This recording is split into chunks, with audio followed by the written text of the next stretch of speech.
Hello, welcome to Tru-Knit TV. This is our workshop where we put machines together, and you see Jeff, my Hello. husband. I'm Jamie Mayfield. That's Jeff, my husband. I'm behind the camera today, which I'm not really used to. This Anyway, is my job.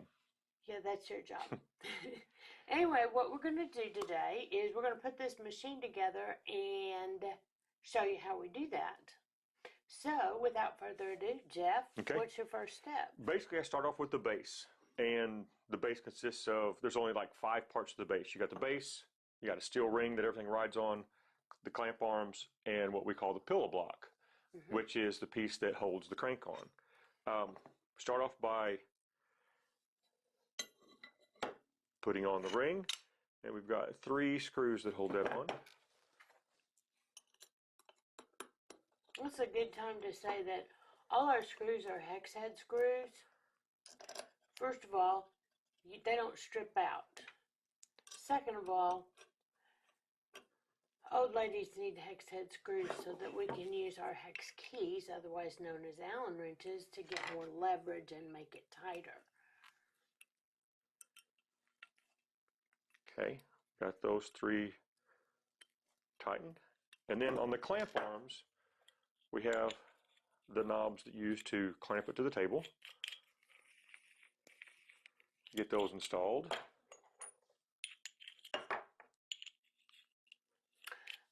It's also fun to note that every part is interchangeable with any machine number.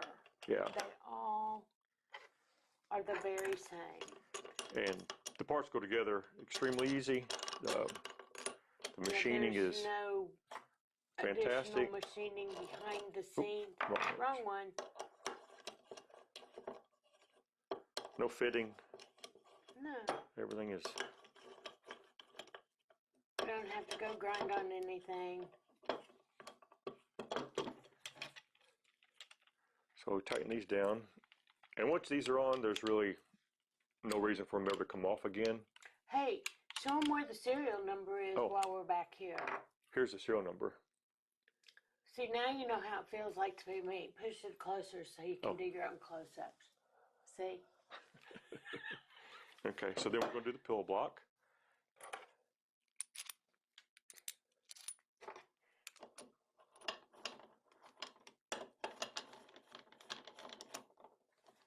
I named that part. But you were correct, though. We had a discussion with this up at the shop. It is actually a pillow block. See how it uses the small piece, the short end. Then the last screw to go in is the screw that will hold the mast in place. So you just put that whole base together. The whole base is done. Now clamp it to the table. Clamp to the table. Can you still see it in the shot? Oh yeah, you Okay. can see. Wait a minute, how do I go back to these other ones? Just click on it. Okay, yeah, because I'm going to have to do some fancy camera work. Okay. You are off center. You need to go that way. Okay. Well, okay.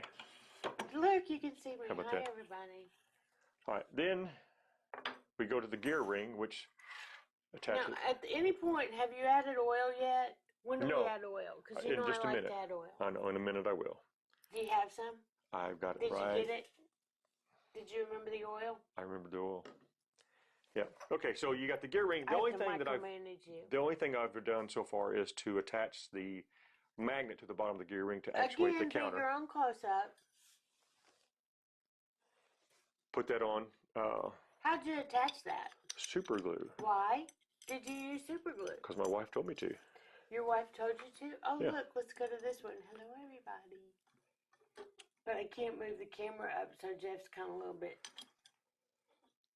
Okay. So when I attach the yarn guide arm, that's the yarn guide arm. I can set the height at that point. Wait a minute, I got to do some fancy camera work.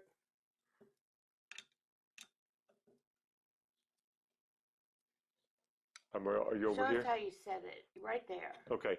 Basically, all you have to do, if you loosen it a little bit. Hold on. We're not focused yet. How do I autofocus? Because it won't focus. Okay. Here I got it. Move. Go back over there. Okay, basically, can you see it now? Not yet. Go. You got to move it slow, going up toward the top. But I'm going towards the top. You got to see how blurry it is. Go slow. Is it focused yet? Nope. No focusing. All right, how about we go back? Done. Go back to See, different he shot. has to micromanage me. Look at him micromanaging me. Anyway. Okay, be your own close-up. Okay, so basically to adjust the I want you to show that closer yarn to guide, the camera. It's not the red camera anymore. I'm not sure which one. Are you on it this is. one? Or this one? This one. This one? But it's not focused. No, that's not it. This one. Can you see it now? Yeah. Okay. Raise it up. Raise it up. Up, up, up. Up, up, up. Okay, go. Basically, all you have to do is loosen this screw, and you can take your finger and just push it up a little bit at a time. You don't have to get it real loose, and you can make very fine adjustments with it so you get exactly where you want it. And Here, if let you me can see that. and if you can see that, you probably won't be able to see it.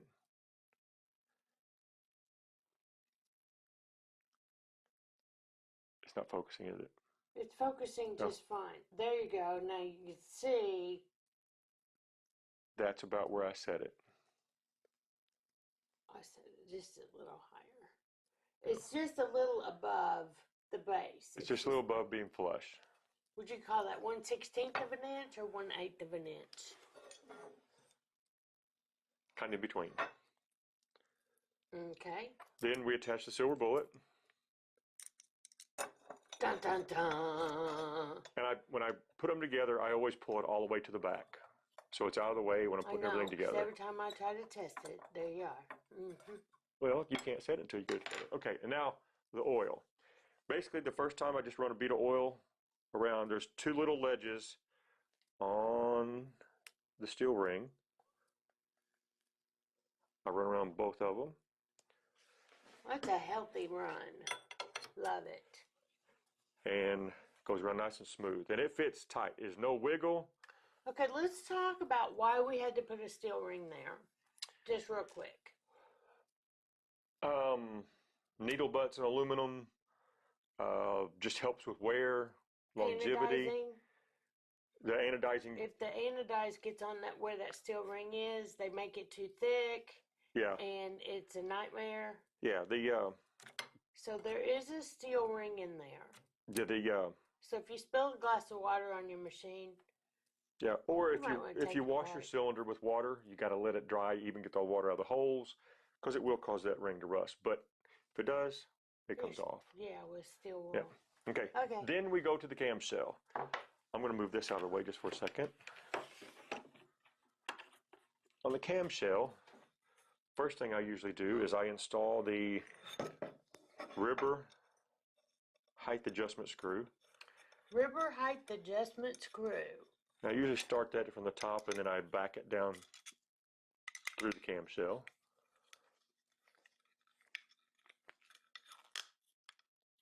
What was that? Just to Why tight. does it get hard to turn? We put a material on it to keep it from patch. to keep it from backing out. Yeah, because you don't want it to move, so that's why it's so hard to turn. And that's the thing first that time in raises it is. the ribber dial. Yeah. And usually when I put it together, I put it down flush. I don't put it up high. I wait till we put the machine together. So then we have the V-cam post, which rolled off. And we've got a screw that we put into that. And then do you Loctite any of these screws? I don't. Okay, They good. get, if you Loctite them, I haven't had to remove one yet, but if you ever did want to remove it, good luck. You know what? Then you have the V-cam spring, the V-cam, and which camera are you on? Not that one. This one? Nope. This one? Yeah, maybe. Okay. Well, this is a patch screw that's on the V-cam that has material on it to keep it from backing out. So when putting this in, there's no guide to how to set it yet till you get it in the machine. So basically I just put it in until it gets so far down, and then we can adjust the tension when we put the cylinder on the machine. Okay.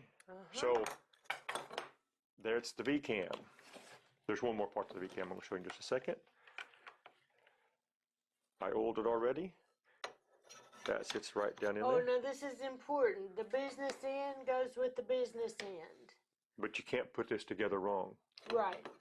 Because it won't fit. It has to fit down in the groove. Yep. Then you have your uplift cams, which... Now, you're going to have to turn around, stop. Turn the machine around so we can see the uplift cams. Okay, now wait a minute. Just give me a second here. Let me show you how to... No, get over there and do your thing. You are so bossy. I can't see it.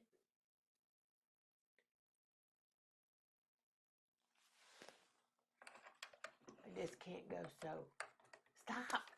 Stop. You're messing up my shot, man. Okay, get over there. Do your job. Okay, do I need to go back over to the left a little bit? No, you can do it right there. Okay. So the V-cams, there's 2 posts on the inside. Awful cute.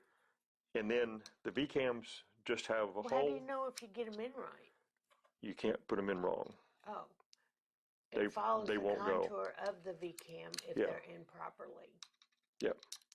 So there your V-cams are in. Now at this point you have to be careful because you can knock the V-cams out and they'll fall on the floor because they're just held in on pins.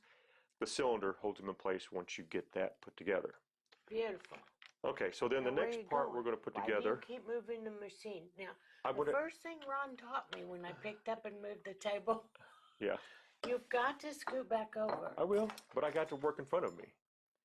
We're going to put the handle together next. Well, I have to do some fancy camera work. Okay, done. You stay. What are we going to do? Put the handle? We're going to put the crank together. The crank. So basically, first thing I like to do is put the counterweight on. There's 2 screws.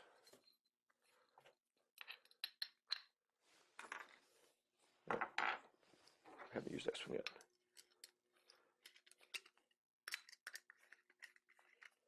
You're doing such a good job. I know. But your microphone fell off. It's pointing down. I think it still hear me. Okay. I think. Well, I hope so, because I don't have to do this whole thing again. No doubt. Okay, so then we have a... Hey, wait. That's the spacer. The crank arm spacer. Crank arm spacer. Then the actual crank arm. And the reason we have these parts is because I didn't want any welding done on this machine. Because they're not pretty.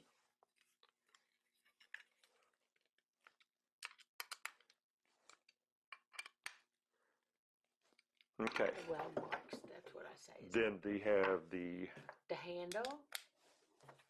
We got a shoulder bolt that goes to the handle, and I put a little. This is important. If you get a little squeak in your handle, you put a little oil on your. Yeah. Here. If you don't, you get a little squeaky squeak.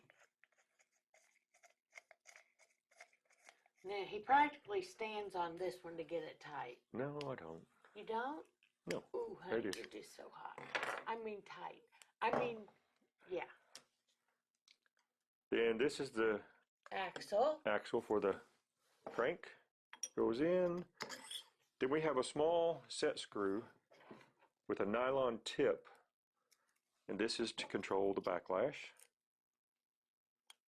And I forgot my screw to attach it.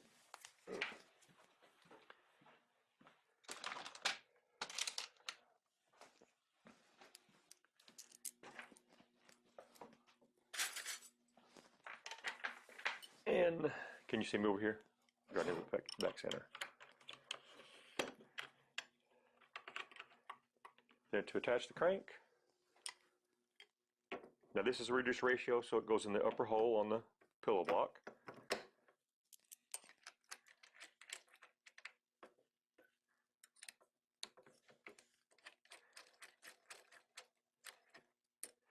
And basically to put the handle on, you just have one screw, you tighten it down as tight as you can get it, and you're rolling. Ooh, you got the race car going over there. So that's basically... That sounds good. That's basically the bottom part of the machine Okay, now minus what the are we gonna mast. We're going do? to do the mast next. The mast? Yep. So we've got our actual mast. And then we have our, what do you call it, the yarn guide block? No, I just call it the block. the block, which basically has the brake on it. Oop. Wrong wrench.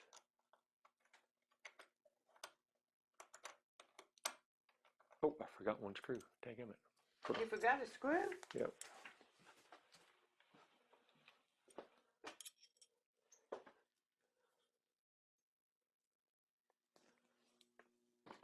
And where are they? Here. You can see our in-stock machines. We just walked by them. We just picked up 24 more. And what we do is we buy parts. And they come in bins that are labeled. Yeah. I need to take a picture of it for you and show you how it looks.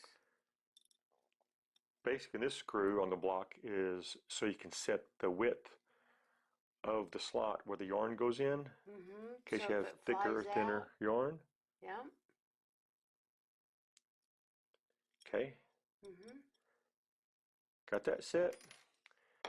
Then we have our other two arms, which I get them space Those are turned around. yarn guide arms, otherwise known as popsicle sticks. Popsicle sticks. And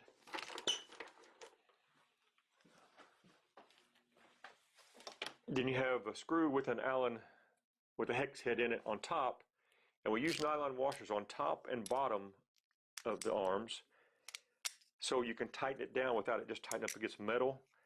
It gives a little resistance, makes it easier to tighten, and stays in place better. So then, Okay, you're gonna have to move your machine back over, please. I will. Now, just so you know, no husbands were harmed during the filming of this video, even though I talked to him kind of bossy. Tighten it down. You got your arms. Then we have our heel spring.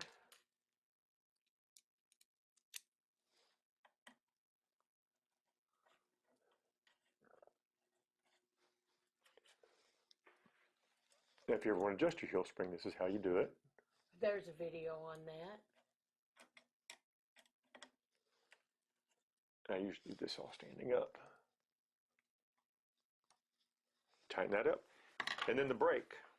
Brake is, we make the brakes, basically just bend the wire. It goes in. Then all we do is just bend the end of it a little bit. Make sure it floats freely.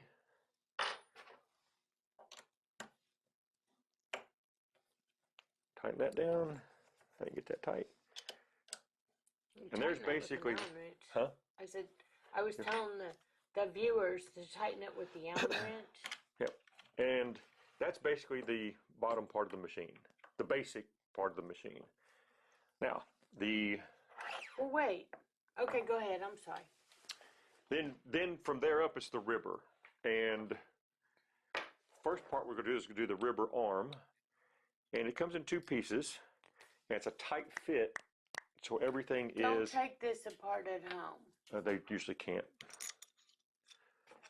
Use once it's put together. Basically, I use a screw to pull them together, the two parts. Tighten it down, but I use a different screw in it for aesthetics. It looks better. Yeah, the button head. The button head screw looks better than that one I used to tighten it down.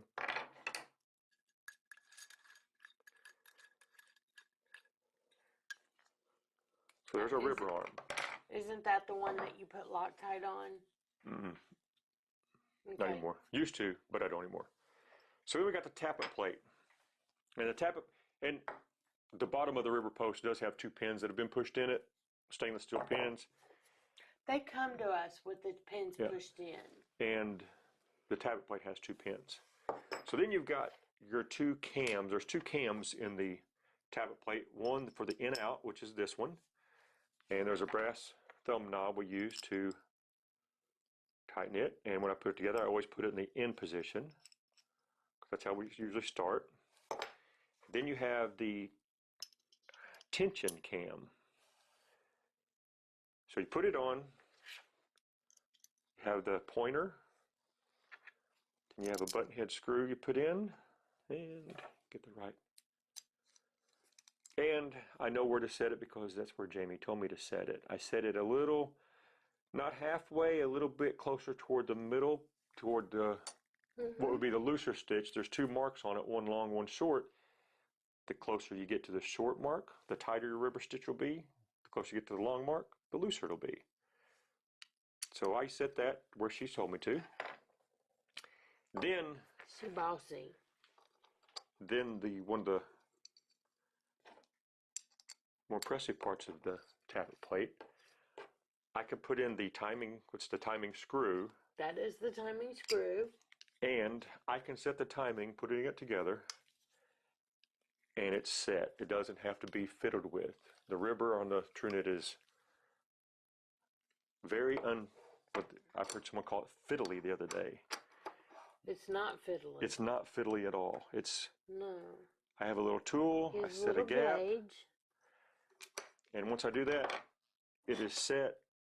And your timing's basically not going to change. If something goes haywire, it's probably 99.9% of the time not going to be Your timing. your timing. Now, here's the other thing. We've been using all machine oil, no Vaseline. Yeah. No Vaseline. Vaseline, we're finding, is leaving a film that when parts are really, really close on tolerances, As close makes them as the hard not to Tru-Knit. work. So now, are you using the screw to bring? Oh no, wait. We've No, got I don't have the a tappet rubber plate. dial. I don't have a rubber dial yet. I see what you. Do we want to go to the cylinder and everything? No, we don't have to. Okay, so that's basically the machine. Ribber's done.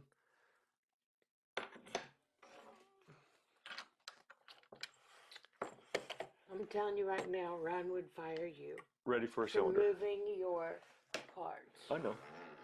But it's back where it was, isn't it? Pretty much. So do you want to do a cylinder and everything, or do you want to stop here? Well, let's stop here, and I Okay. want to thank everybody for watching this informative video. I've learned some things because will be honest, I'm not the one that has to set these machines up. This is how we usually put those out. Okay. So that's how easy it is to put them together. The parts are Thanks, Steph. nice. You're a natural.